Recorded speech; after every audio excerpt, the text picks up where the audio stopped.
Right, today we're talking GOATs. Now, I'm not talking about the animals, I'm talking about the greatest of all times, in a sporting sense. Now, I'm not here to debate who the GOAT is, Lebron James, but it's more important what you gain from this.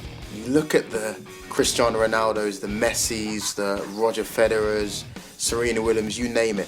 What they have in common is firstly they're incredibly good at what they do, but secondly not only can they beat the competition, but they seem to be able to beat Father Time and have extremely long and successful careers. And it ain't easy. In this video I'm going to give you 5 ways in which GOATs manage to beat Father Time and sustain their athletic career. If you want me to sustain the channel, please subscribe, share, like and leave a little comment, always helps. Other than that, let's go. Perfect.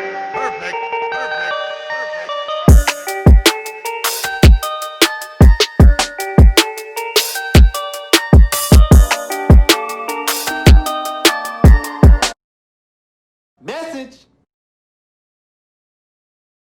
Hi everyone, Dr. Matt here, the guy that gives you the medical aspect of sporting topics. Today we're talking about the aging athlete and how greats manage to extend their career.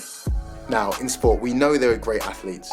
In fact, there are exceptional athletes out there, transcendental, generational talents that come and go. But for me personally, what separates a great from a GOAT is 2 words: sustained dominance. These guys and gals have the ability to not only beat the competition, but to battle back against Father Time and to extend their reign at the top well beyond what you'd expect from a normal athlete. This is incredibly difficult from a physiological point of view. We see most athletes after the age of about 30 tend to start a decline, and to be able to extend your career, not just in general, but at the top, is unbelievable. Those people that manage to do that share certain things in common. So without further ado, I'll present to you 5 tips to aging like a GOAT.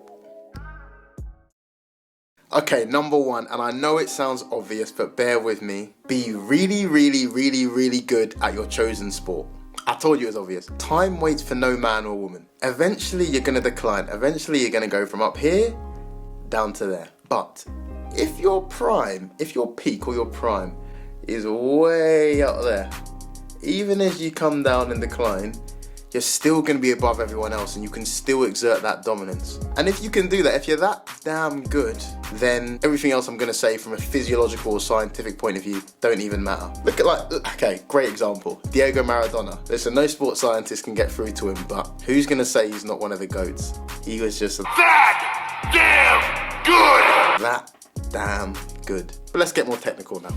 Number 2, avoid injury. Okay, I know this is a little bit unfair because injury is partially down to genetics, it's partially down to luck, as well as how you treat your body and apply yourself, but it's important nonetheless. For 2 main reasons, I would say. Number 1, the best ability is availability. Simply by being on the pitch or on the court, you can sustain your dominance, you can show how good you are, day in, day out for years on end. That's obvious, that stands to reason. But the second point's more important. Any sports physician will tell you that the biggest risk factor for injury, particularly soft tissue injuries, is previous injury. So if an athlete can avoid injury early in their career or in their prime, it means when they go further down the line, their body has accumulated less injuries, which means less fibrous and scar tissue, and ultimately it means that they can perform better and their risk of injury goes down. It's not surprising to see that some of the greats have incredibly good injury records. Lebron James, for example, he suffered 1 major soft tissue injury throughout his 17-year career. Cristiano, I think he's had 1 sort of major injury in the last decade. Michael Jordan religiously played 82 games a season throughout his prime.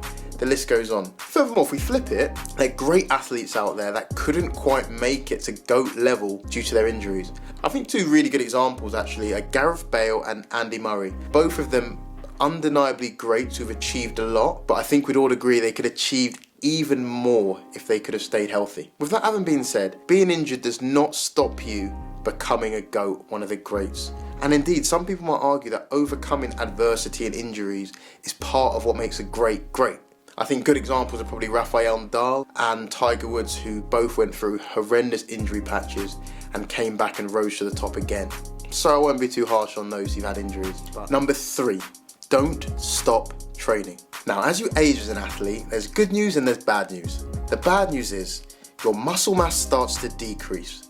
The muscle you do have starts to change over gradually from fast twitch to slow twitch. Your VO2 max, so how well you can utilize oxygen throughout your body, also goes down. And you suffer from something called anabolic resistance, which means your body responds less to training. The good news is that if you keep training consistently at the right level, you can buy back some years and extend your physical prime. There's a cliche saying that goes, you don't stop because you grow old because you stop. And there's physiological evidence that that's true. Continuing to train at a certain level will maintain some of your physical characteristics that have got you to this point. What's also important is to train at the right dose and do the right type of training. You will see all the greats, firstly, they talk about their application to keep on training. First one in, last one out, doing what all the younger people are doing and more. In addition to this, they often have their own physical trainer who knows them, knows their body and knows how to condition them. And thirdly, they train on the right things. They train on their strength. They try and focus on power, speed, force development, whilst not overdoing the dose of exercise and increasing their risk of injury. It's all very technical, but if you focus on what you need to do, you can physically extend your prime. Now, I know it sounds obvious. But I'm telling you, as an athlete gets older, the exercise prescription becomes so much more important. And that attention to detail will make the difference, giving you an extra 2 or 3 years of prime versus getting injured later in your career and really slowing you down. Okay, gentle reminder, if you want me to become one of the GOATs of YouTube, please comment, like, share and subscribe, always helps. Anyway, back to the video. Now, by mentioning exercise prescription, I've segued nicely onto point 4, which is load manage. Okay, great examples. Tiger Woods only does certain tournaments in a year. Roger Federer is the same. Serena Williams is the same. Lebron James is playing the least number of minutes in his career. Cristiano Ronaldo started to get rotated during games, which is just unheard of for him. The list goes on. The greats know their body and know how to work with their body to get the best out of themselves. Now, the human body is an incredible thing. Its regenerative capacity is incredible, but it's just science. As you get older, that capacity to regenerate goes down, so you respond to damage to the tissues worse, year by year by year. What that means in English is that your recovery takes longer, okay?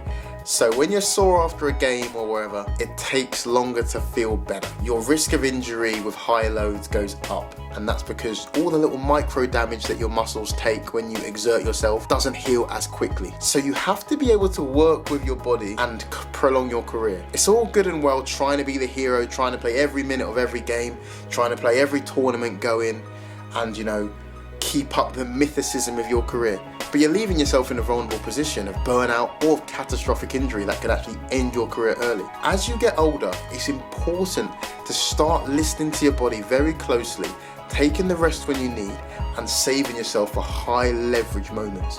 And the greats know how to do that. Roger Federer, for example, he knows that he needs to get his year right and periodize appropriately so he's peaking for the Grand Slam. Doesn't care about all the tournaments in between. And that's how he's prolonged his reign at the top. Okay, so having said all I've said about prolonging your physical prime, my 5th and final tip would be to learn to rely less on athleticism. Now listen to this. Cleveland Cavaliers versus the Boston Celtics, 2018 Eastern Conference Finals. LeBron James, one of the most physically gifted athletes we've seen in any sport ever, averaged the slowest speed whilst on the court of anyone in the NBA. He also had the most points and assists for his team, averaged the most minutes per game, and indeed won the series with his team to take them to the NBA Finals. Now, what does this show us? What this reflects is that he's picking his spots, so to speak. So he's rationing his exertions, waiting to use them in the most high leverage moments he can, thus allowing him to be on the court for longer and be more efficient whilst on the court. Obviously, as someone's athletic, he's not actually the slowest athlete in the NBA. And you'll see in other instances as well. Cristiano Ronaldo, Lionel Messi, they're probably not as explosive as they were 10 years ago. But if you look at the numbers, productivity-wise, they're about the same. And that's because with time, they've understood the game more. They understand what they need to do to help their team. And it doesn't always involve just physically blistering past someone or bullying them. And ultimately, I think that's the key. Father Time is undefeated. But if you can work with Father Time and start to utilize other skills and the more cerebral aspects of the game, that is the fundamental way that the greats can elongate their career. So what are the takeaway messages here? In order to go from a great to a GOAT, firstly you need the talent. You need a little bit of luck and you need a little bit of genetics. Let's get that out the way. But on top of all that, for me the key takeaway is that if you are to go from a great to a GOAT, you need to be able to forego the present for the future. You need to be able to have the foresight to understand you cannot turn back time, but what you can do is you can buy yourself a couple of years extra, 2, 3, 4 years extra in advance by treating your body right, by conditioning yourself appropriately, applying yourself, and on top of that, analysing your sport and seeing when my athleticism goes, how can I improve other skills? The art of continually learning, continually improving. It's the same thing across so many industries, having foresight, having the application and constantly improving. Tell me who your GOAT is. I know who mine is, but I want to hear what you guys have to say first, right? Tell me who the GOAT is. Check out my Instagram, @DocInTheArena. Subscribe, share and like. Other than that, you guys take care.